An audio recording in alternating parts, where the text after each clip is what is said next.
모두 예배하는 자 되어 온전히 영과 진리로 주를 예배하자. 주가 우리와 함께 영원히 함께 하시고 마르지 않는 샘물로 우리 채우시리.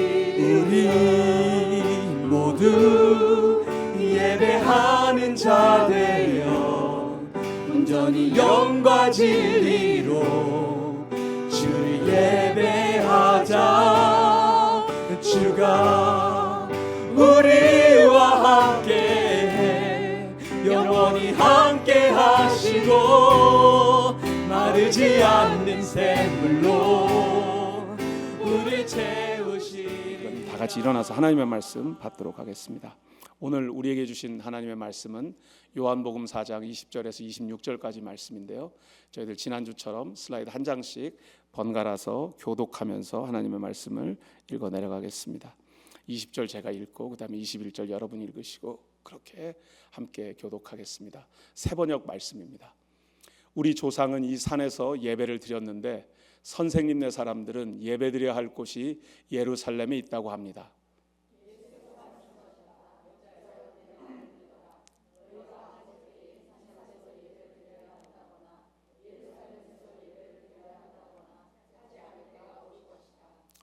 너희는 너희가 알지 못하는 것을 예배하고 우리는 우리가 아는 분을 예배한다. 구원은 유대 사람들에게서 나기 때문이다.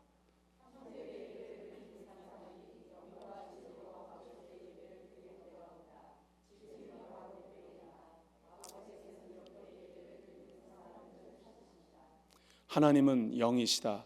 그러므로 하나님께 예배를 드리는 사람은 영과 진리로 예배를 드려야 한다.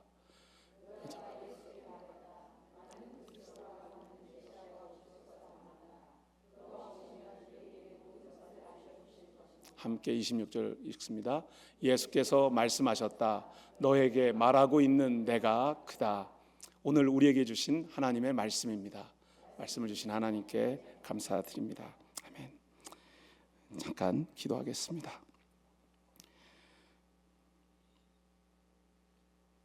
진리의 성령께서 이 자리에 오셔서 우리의 눈을 열어 주옵소서. 하나님의 생명의 말씀을 들을 때 깨닫게 하옵소서. 은혜의 성령께서 이 자리에 오셔서 우리로 하나님의 그 깊은 사랑을 배우게 하옵소서. 지혜의 성령께서 오늘 이 자리에 오셔서 우리를 지으신 하나님 아버지를 만나 생명의 빛을 온전히 누리게 하옵소서. 오늘 우리 가운데 오신 예수 그리스도 이름으로 기도드립니다. 아멘. 제가 94년에 미국에 왔으니까 이제 딱 30년 됐습니다. 그 30년 되기 전에 제가 7년간 한국에서 제 아내하고 대학교 1학년 때 만나서 연애했는데 생일 그리고 또 뭐 저희 때는 100일 1년 뭐 이런 건 없었고요. 크리스마스 뭐 이럴 때 되면 그래도 제가 선물을 여자친구에게 주려고 하는데 머리도 나쁘고 연애를 해본 적도 별로 없고 해서 무슨 선물을 줘야 될지 통 알 수가 없어서 제가 좋아하는 선물을 주구장창 줬습니다. 제가 좋아하는 선물은 책이었습니다. 그래서 시집도 주고 소설책도 주고 어떤 때는 뭐 사회학적인 무슨 좀 어려운 책도 주고 제가 아무튼 때마다 선물을 제가 제 아내가 아니죠. 그때는 여자친구에게 선물을 주었는데 결혼하고 난 다음에 저한테 제 아내가 분명히 얘기해 주었습니다. 그 선물들 중에는 그 책들 중에는 본인이 좋아하지 않은 책이 있었을 뿐만 아니라 그 책장을 열어보기는 했으나 그 알맹이에는 전혀 감동이 없었다고. 그래서 이제 결혼도 했으니 그 선물은 그만해도 된다고 저한테 알려줬습니다. 그래서 연애하고 8년쯤 지나고 나서야 선물은 그 선물에 맞는 시간이 있고 장소가 있고 기회가 있는데 그중에 가장 중요한 질문은 그 선물을 받는 사람이 원하는 것인지 아닌지 그것은 꼭 한번 확인해 봐야 되겠다라는 생각을 하게 됐습니다. 오늘 우리가 예배를 드리러 이곳에 왔습니다. 우리가 예배 드리는 것을 하나님이 원하신다고 우리 모두는 생각합니다. 그런데 우리가 어떻게 예배 드리는 것을 하나님이 원하시는지, 우리의 예배가 하나님이 원하시는 예배인지 여러분은 분명히 알고 계십니까? 아니면 그냥 내가 생각하는 방식대로 내가 이렇게 예배 드리면 하나님은 좋아하실 거야 라고 생각하면서 예배를 우리는 드리고 있지는 않습니까? 내 편안한 시간에 내가 편안한 장소에서 내가 기회가 될 때는 예배를 드리지만 불편한 시간에 불편한 장소에서 불편함을 경험하게 되면 예배를 드릴 수 있습니까? 사실 예배에 대한 많은 설교를 여러분 들으셨을 텐데 오늘 사마리아 여인의 이야기 속에 지난주에 이방 동네 사마리아 그 동네에서도 레퓨테이션이 그렇게 썩 좋지 않았을 법한 한 여인에 대한 이야기를, 그리고 그 여인을 만나러 오셔서 자존감이 바닥에 떨어져 있던 그 여인의 자존감을 회복시키시는 예수님을 만났다면 오늘 그 예수님과 사마리아 여인의 대화를 통하여 정말 하나님이 원하시는 예배가 어떤 예배인지 오늘 말씀을 통해서 확인해 볼 수 있었으면 합니다. 먼저 20절 본문 말씀 다시 한번 읽겠습니다. 시작. 우리 조상은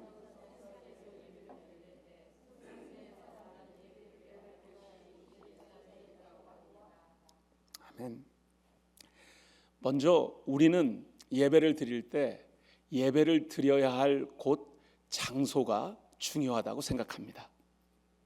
그래서 이 사마리아 여인도 이 산에서 사마리아 사람들이 드리는 이 산, 그리심 산에서 예배를 우리가 드렸는데 유대인들은 예루살렘에서 예배를 드려야 한다고 했는데 도대체 어디서 예배를 드리는 것이 진짜 하나님이 원하는 것입니까? 라고 질문하는 거죠. 그런데 이 여인의 관심은 어느 장소가 하나님이 원하시는 곳입니까? 라고 물어보는 거죠. 21절에 예수님께서 이렇게 답하십니다. 우리 같이 읽습니다. 시작. 예수께서 말씀하셨다. 여자여 내 말을 믿어라. 너희가 아버지께 이 산에서 예배를 드려야 한다거나 예루살렘에서 예배를 드려야 한다거나 하지 않을 때가 올 것이다. 아멘이십니까? 여자여 내 말을 믿으시오. 그런데 이 산에서, 그리심산에서 사마리아 사람들이 예배드리던 곳에서 예배를 드리는 것이나 예루살렘에서 예배를 드려야 하는 것, 이 장소의 문제가 더 이상 되지 않을 때가 올 것이다 라고 예수님이 먼저 말씀하시는 거예요.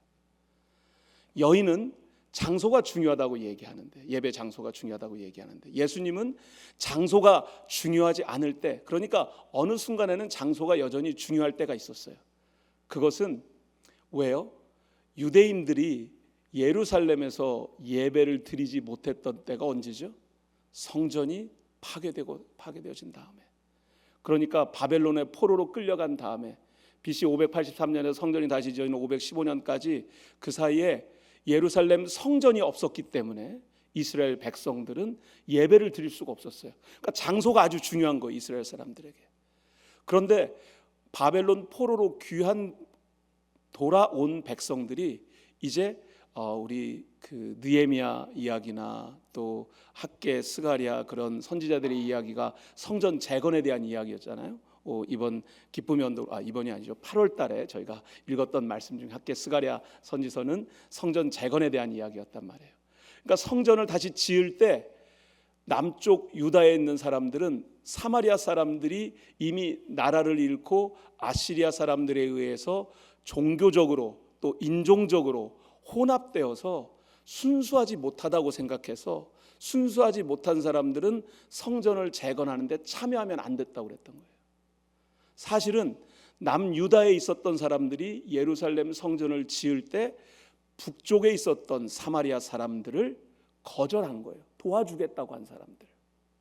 그러니까 북왕국에 있던 사람들은 우리는 이제 남왕국에서 환영하지 않는 사람들이니까 우리가 하나님께 예배드리기 위해서 그리심산에다가 산당을 짓고 성전을 지은 거예요. 그러니까 사마리아 사람들 입장에서는 우리는 예루살렘으로부터 쫓겨남을 당한 사람, 밀려난 사람들인 거예요. 그래서 우리가 예루살렘에 있는 사람들처럼 예배 드릴 수는 없지만 모세 오경을 하나님의 말씀으로 인정하고 그 하나님께 예배 드린다고 성전을 지었어요. 그래서 남과 북에 두 개의 성전이 존재했던 거예요. 그러니까 사마리아 여인에게는 도대체 어디서 예배 드리는 것이 더 정통성이 있습니까? 이런 질문을 하는 거죠. 여러분, 우리가 장소가 중요하다고 할 때 가끔 우리는 그렇게 생각 안 하죠. 이제 다 이런 말씀을 다 이해하는데 라고 여러분 생각하시죠. 그런데 저희도 새로운 예배 장소를 옮기면서 예전에 우리가 섬기던 교회 공동체가, 그리고 그 성전을 건축하면서 우리가 드렸던 기도와 헌신에 대한 아쉬움과 안타까움과 배신감이 우리에게 있지 않았었나요? 그래서 그 예배 장소를 지나갈 때마다 마치 도둑질 당한 것과 같은 그런 심정으로 차마 그쪽 방향을 볼 수가 없어서 플레즌힐 운전하시는 분들마다 반대편으로 고개를 애써 돌리신다는 말씀도 제가 들었으니까요. 그런데 어디에서 예배를 드리는 것이 중요하지 않을 때가 올 것이다. 장소가 중요하지 않을 때가 올 것이다 라고 예수님께서 말씀하셨습니다. 그리고 22절 말씀에 이렇게 예수님 계속 말씀하십니다. 우리 22절 함께 또 읽겠습니다. 시작. 너희는 너희가 알지 못하는 것을 예배하고 우리는 우리가 아는 분을 예배한다. 구원은 유대 사람들에게서 나기 때문이다. 아멘. 예수님께서 너희는 알지 못하는 것을 예배한다는 거예요. 그러니까 누구를 예배하는가, 무엇을 예배하는가에서 하나님에 대해서 제대로 알지 못하면서 예배하고 있다라고 예수님께서 단언하시는 거예요. 저는 이 말씀을 읽으면서 오늘 이 시대에 많은 교회에서 드려지는 예배가 과연 우리가 믿고 고백하는 예수를 그리스도로 온전히 고백하는 예배인지, 아니면 그리스도라고 하는 뜻은, 메시아라고 하는 뜻은, 기름 부음 받은 종이라는 뜻은 주인, 주님이라는 뜻이 담겨져 있거든요. Master, Lord.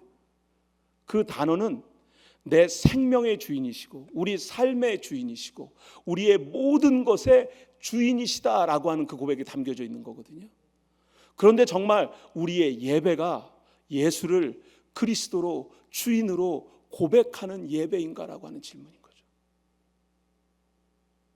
제가 지난 3년 교단 분리 탈퇴의 과정을 경험하면서 여러 가지 문제와 갈등과 고민에 휩싸인 교회들을 만나왔습니다.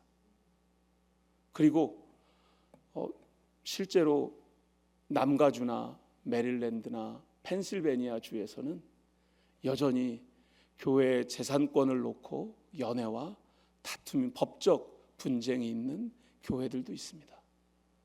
저는 그 교회들을 때로는 돕거나 컨설테이션을 해주는 자문 역할을 해야 될 때도 있습니다. 그래서 법도 공부하고요. 어떤 때는 과연 이 법률적인 이 분쟁이 실질적으로 교회에 도움이 될까라고 하는 질문을, 실질적으로 어떤 가능성이 있는지를 심각하게 고민하게 될 때도 있습니다. 그런데 제가 이 말씀을 읽고 묵상하는 가운데 알지 못하는 것을 예배한다 라고 하는 이 구절이 우리의 모습이 아닌가라는 생각을 하게 된 거예요. 아니, 건물을 지키려고 하는 그 법적 분쟁 자체가, 법적 투쟁 자체가 잘못되었다고 저는 사실 생각하지 않습니다. 당장에 여러분도 예배 처소를 포기하고 나와서 테넌트로 새빵살이 하는 게 쉽지 않다는 걸 느끼시죠? 예배 시간, 그리고 또 공간, 뭐 어떻게 우리가 사역을 준비할 것인지 사실 쉽지 않습니다. 그것뿐만 아니라 이렇게 건물을 빌리는데도요, 여러분 교회 정도면 아주 준수한, 아주 좋은 오너를 맡는 경우에요. 예배 시간도 오전에 오후에도 사용할 수도 있고, 그리고 그 시간에 모든 공간을 다 사용할 수 있고. 그런데요, 제가 아는 어떤 교회는 하와이에서 개척을 시작한 지 4개월 됐거든요. 그런데 첫 번째 달 지나서 두 번째 달 조금 더 나은 예배 환경으로 좀 좋은 곳으로 예배 처소를 옮겼는데, 주일 오후에 3시간 아니고 4시간을 사용해요. 주일 오후만요. 1시부터 5시까지 한 달에 12,000불을 페이합니다. 그런데요, 남가주 쪽에 가면 부동산 가치 밸류가 굉장히 높고 비싸기 때문에 기본적으로 4,000불, 5,000불, 6,000불 렌트비를 내는 교회는 아주 행복한 교회예요. 7,000불, 8,000불, 9,000불 매달 렌트비를 내고 있는 교회들도 있으니까요. 또 오랫동안 사용했던 예배 처소에서, 예배 공간에서 그곳을 포기하고 나와야 되는 선택을 하게 되면서 경제적, 시간적으로 많은 부담들을 가지게 되면서 내가 우리 이곳에서 하나님 예배하는 이 예배 처소에서 내가 누구를 예배하는지, 무엇을 예배하는지, 무엇이 가장 우리 신앙 공동체에 중요한 것인지 질문하게 될 때마다 과연 우리 모두는 분명하게 예수 그리스도가 우리의 예배 대상이고, 예수 그리스도만이 우리의 삶의 표준이고 기준이고, 예수 그리스도만이 우리의 삶의 주인이십니다라고 고백하는 예배를 드리고 있기를 바랍니다.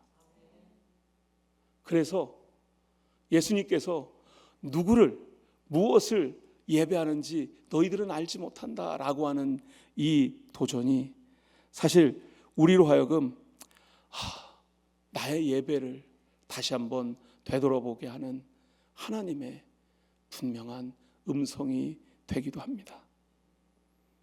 지난 주간에 저희가 말라기서, 구약의 맨 마지막 책을 기쁨의 언덕으로 읽으면서 묵상했거든요.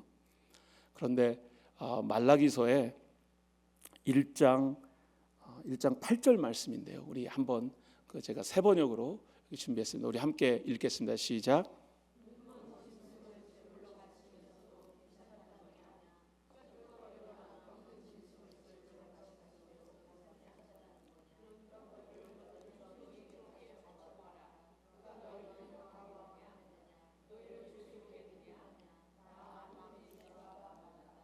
아멘. 아멘이 안 나오는 성경 구절이지만 아멘을 해야 됩니다.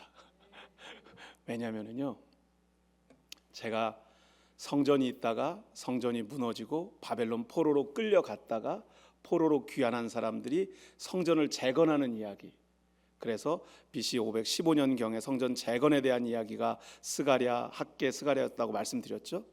그리고 나서 사마리아 사람들이 성전을 지은 게 BC 400년 주변이에요. 오늘 이 말라기는 실제로 BC 500년은 아닐 것이고요, BC 400년 주변에, 그러니까 사마리아에 성전이 지어질 당시의 얘기예요.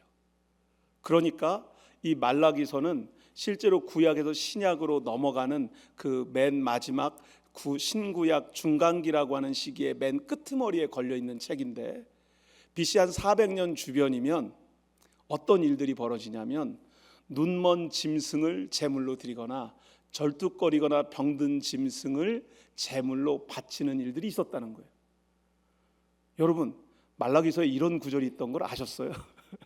그냥 쭉 읽고 지나가기만 해서 제대로 주의 깊게 살펴보실 기회가 없으셨죠?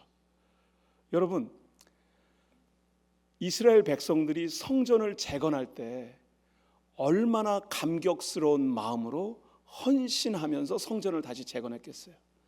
솔로몬의 성전과 같은 영광스러운 건물은 아니지만, 왜냐하면 그런 왕권도 없었고 그런 금은 보화가 없었지만 성전을 짓는 백성들은 스룹바벨 총독의 지휘 아래 정말 열심히 성전을 지었거든요. 그런데 그 성전을 지을 때 어떤 기대가 있었냐면 이스라엘 사람들에게는 우리가 이 성전을 다시 재건하여 하나님께 예배 드리면 메시아가 오실 것이다. 메시아가 오셔서 지금 나라 잃은 우리에게 바벨론 시대, 페르사, 바사 시대를 이제 지나고 정말 하나님께 자유롭게 예배 드릴 수 있는 새로운 시대를 열어주실 것이다. 그분 메시아를 기다리는 예배를 드리고 있었던 거예요. 근데 한 100년쯤 예배를 드렸는데 메시아가 올 생각이 없어요. 어디를 둘러봐도 메시아가 오는 사인이 전혀 보이지가 않는 거예요. 한 100년쯤 예배를 열심히 드리긴 드렸는데 내 삶의 자리에서 이제는 하나님이 살아계시다는 증거도 희미해지고 하나님께 예배 드리는 것이 형식적이 되어갔다는 거예요. 여러분, 1년 전이면은요, 지난해 9월이면 여러분들은 다른 예배 처소에서 예배를 드리고 있었잖아요. 그곳에서 드린 예배가 여러분 양심에 손을 얹고 정말 내가 하나님 앞에 흠없고 정결한 제물을 드리는 나의 인생의 최고 최선의 것을 하나님의 것으로 구별하여 드리는 예배였습니까? 아니면 더 이상 메시아가 오실 것이라고 하는, 메시아가 내 눈앞에 다시 이곳에 돌아오셔서 우리의 나라를 해방시키시고 우리로 하여금 정말 자유롭게 하나님께 다시 예배 드릴 수 있는 그 새로운 역사를 기대하는 예배가 아니라, 하나님이 우리의 예배를, 우리의 기도를 듣지 않으시나 보다. 실망하고 낙심한 이스라엘 백성들은 제물을 드리는데 이렇게 자기가 당연히 하나님에게 드려야 할 깨끗하고 정결한 제물 대신 눈멀고 쩔뚝거리고 병든 짐승을 가지고 왔다는 거예요. 그러면 제사장들이 그런 제물을 받을 수 없다고 얘기해야 될 거 아니에요, 그죠? 그런데 그 제물이 다 바쳐졌어요. 왜 그랬을까요? 제사장들도 먹고 살아야 되니까요. 여러분, 때로는 종교 지도자들의 타락이 한 사람의 개인의 일탈이나 잘못과 실수일 수도 있지만 신앙 공동체, 그 집단이 가지고 있는 신앙의 모습이 그 지도자들의 신앙의 모습을 규정할 때도 있습니다. 그러니까 병들고 쩔뚝거리는 눈먼 짐승을 가지고 왔을 때 제사장들이 담대하게 이건 아닙니다, 이렇게 예배할 수 없습니다, 하나님께 이런 제물을 드리면 안 됩니다 라고 가르치지 않고 이거라도 가져왔으니 다행입니다, 그러고 그 제물들을 하나님께 드린 거예요. 그 결과 말라기 1장 10절에 이런 말씀이 있습니다. 우리 같이 읽겠습니다. 시작.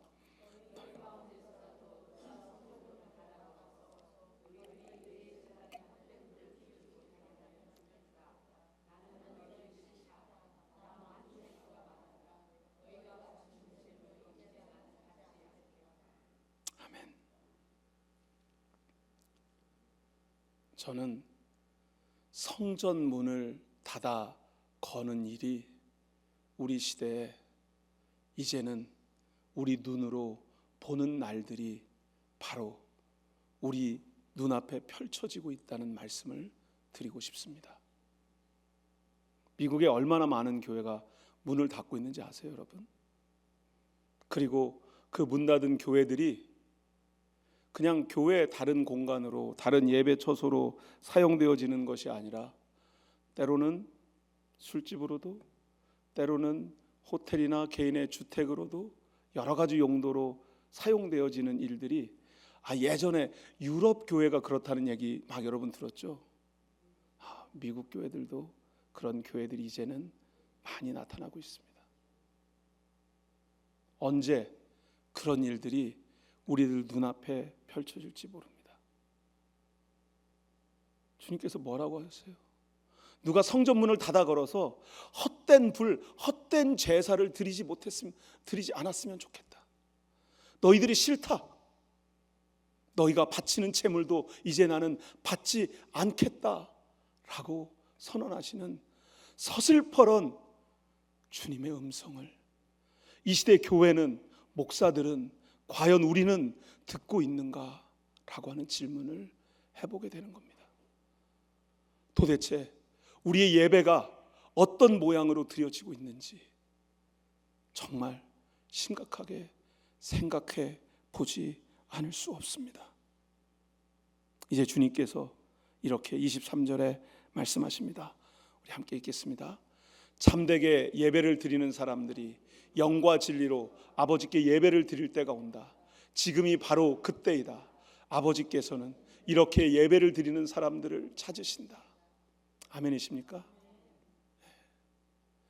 참되게 예배를 드리는 사람들, 영과 진리로 아버지께 예배를 드리는 때, 지금이 바로 그때인 것을 믿으시기 바랍니다. 오늘 이곳이 바로 영과 진리로 참되게 예배 드리는 우리들의 공동체가 되기를 간절히 기도합니다. 아버지께서 이렇게 예배 드리는 사람들을 찾고 계십니다. 이 시대에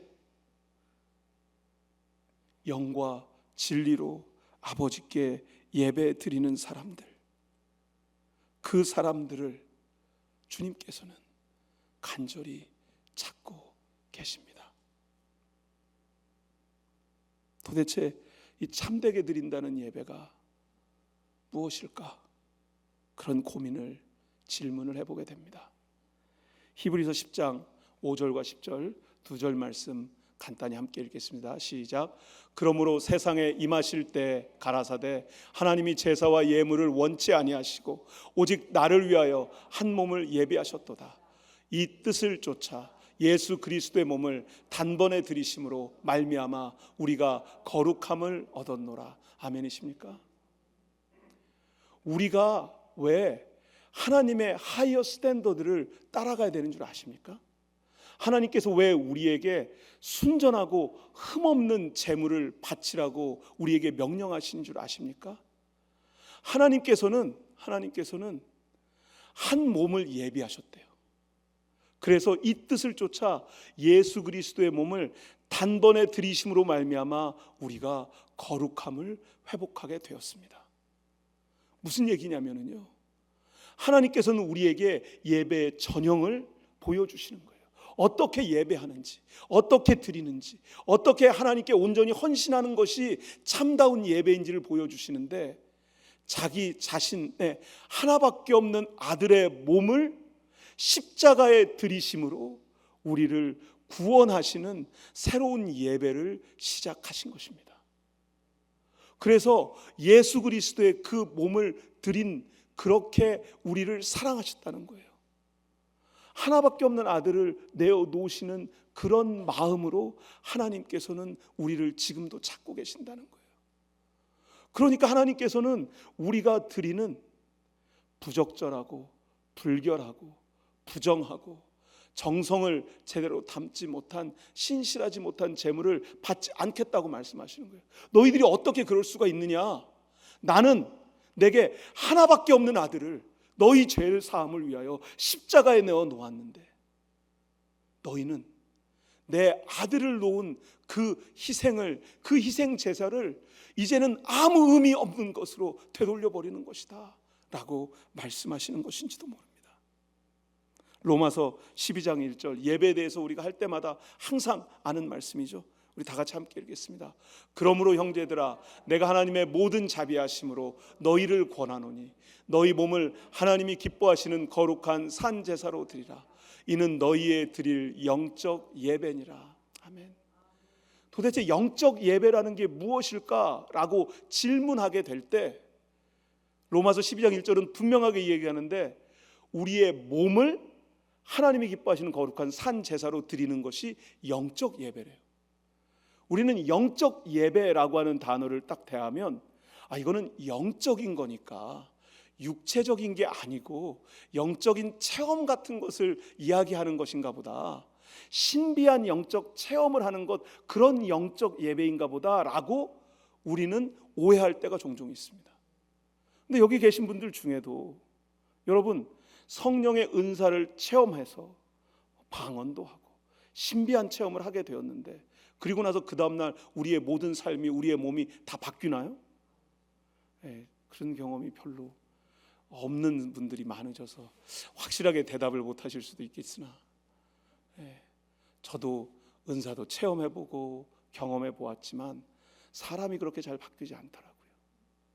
그래서 진짜 영적인 예배는 우리의 몸을 드리는 것을 믿으시기 바랍니다. 그래서요, 여전히 time, place, occasion, 시간, 장소, 기회가 중요한 거예요.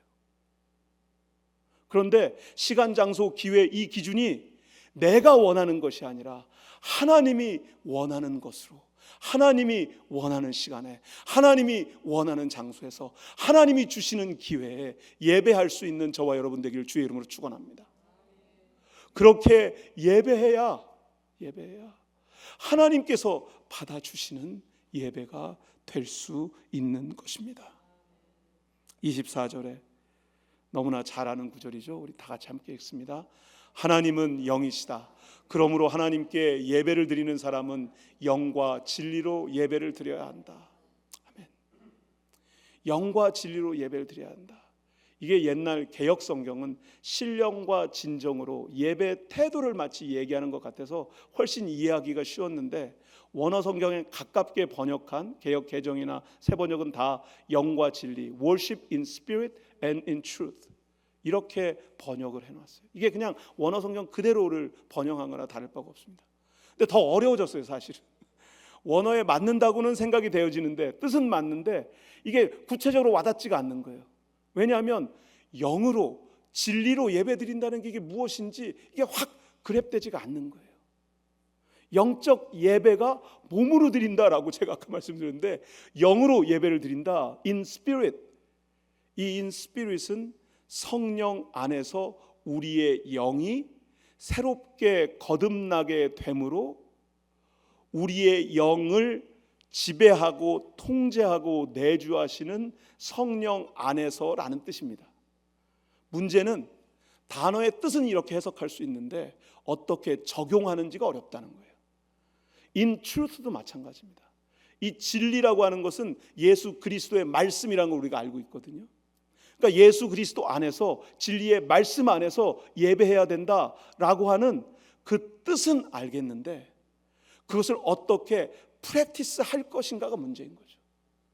어떤 모습으로 실천하는 것이, 어떻게 예배 드리는 것이 영과 진리로 예배하는 것일까? 사마리아 여인은 이렇게 25절에 예수님께 질문합니다. 나는 그리스도라고 하는 메시아가 오실 것을 압니다.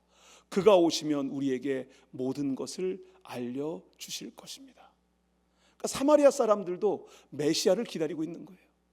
메시아가 오시면, 그리스도가 오시면, 하나님의 기름 부은 종이 오시면 우리를 다시 회복시키셔서 우리가 이방인이라고, 혼혈이라고, 우상 숭배하는 사람이라고, 예루살렘 성전으로부터 내쳐진 사람들이라고 이렇게 레이블 당했던, 그렇게 평가받았던, 그렇게 쫓겨났던 그 이방인의 자리에서 다시 회복시키시는 분이 오실 것입니다 라고 얘기하는 거예요.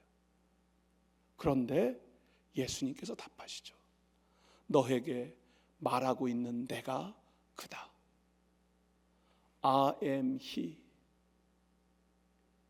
이 I am 스테이트먼트가 요한복음에 24번 나옵니다. 나는 선한 목자다. 나는 양떼들의 문이다. 계속 I am, 나는 떡이다. 생명의 떡이다. 이런 이야기들이 계속 나오죠. 그런데 오늘 여기서 내가 그다라고 하는 이 말씀은 성경에 어디서도 안 나오는 예수님의 가장 직접적인 표현입니다. 사마리아 여인, 동네로부터도 사람들의 평판도 그렇게 좋지 않았고, 그리고 이방인 중에서도 그 여인은 남자가 아니었기 때문에 성전에 와서 예배를 드리는 것도 허용되지 않았던 그 여인에게 네가 기다리고 있는 그가 바로 나다라고 예수님이 말씀해 주십니다. 저는 오늘 저와 여러분이 함께 나눌 성찬을 통해 이 예수 그리스도를 다시 만나는 놀라운 은혜가 있기를 주의 이름으로 축원합니다. 오늘 주님께서 우리의 예배가 하나님 앞에 신령과 진정으로 영과 진리로 드려져야 하겠다고 다시 한번 정확하고 분명하고 확실하게 말씀하십니다. 오늘 성찬을 받으러 나오실 때 여러분의 마음이 하나님께 여러분의 몸과 마음과 여러분의 계획과 생각과 여러분의 꿈과 여러분의 자존심과 온전히 주의 제단에 드리는 시간이 되기를 축원합니다. 정말 성령께서 나를 주관하시고 진리의 말씀이신 예수 그리스도 안에서 예배 드릴 수 있도록 오늘 예수 그리스도의 몸과 피를 나누는 이 성찬을 통하여 우리의 예배가 지금 바로 이곳에서 온전히 회복되어지는 결단이 있기를 바랍니다. 성찬의 자리로 나오실 때 기도하는 마음으로 한 발자국 한 발자국 여러분의 발걸음을 움직이실 때 주님, 나의 모습은 여전히 부족하고 연약하여서 하나님 앞에 눈멀고 쩔뚝거리고 상처 입은 재물처럼 보일지 모르지만 예수 그리스도의 십자가의 보혈로 정하게 깨끗하게 치유함 받아 이제는 내가 하나님 앞에 거룩하게 구별되어 드리는 산 제사가 되기를 원합니다.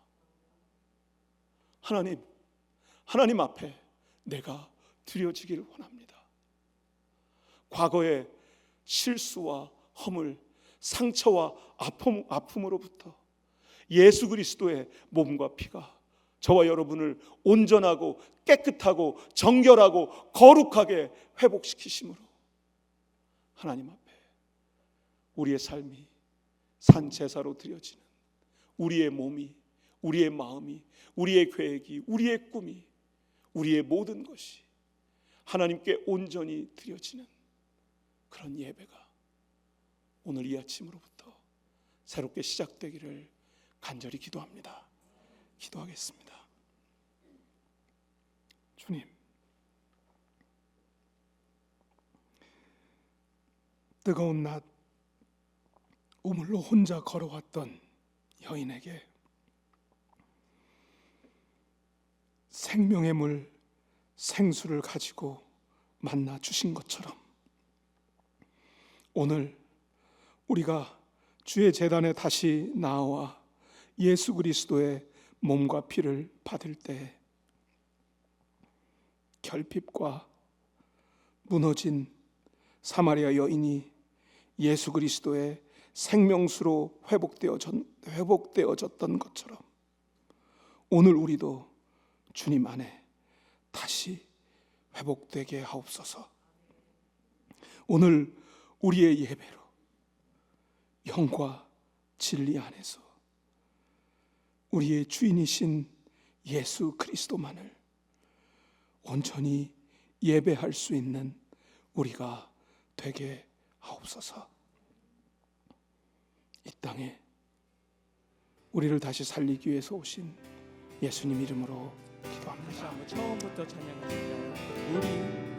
우리 모두 예배하는 자 되어 온전히 영과 진리로 주를 예배하자.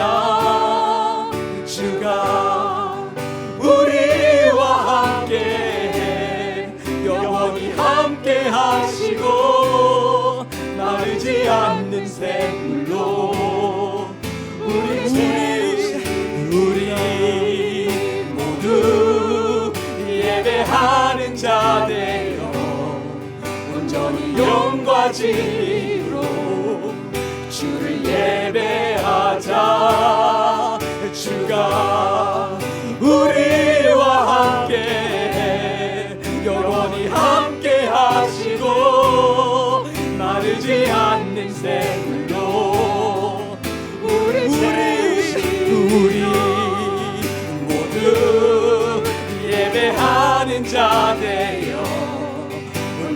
영과 진리로 주를 예배하자 주가 우리와 함께 영원히 함께 하시고 마르지 않는 샘물로 우리 채우신 우리 예배합니다 찬양합니다 주님만 날 다스리소서 예배합니다 찬양합니다 주님 홀로 높임 받으소서 우리 다시 한번 예배합니다 찬양합니다 주님만 날 다스리소서 예배합니다 찬양합니다 주님 홀로 높임 받으소서 주님 홀로 높임 받으소서 주님 홀로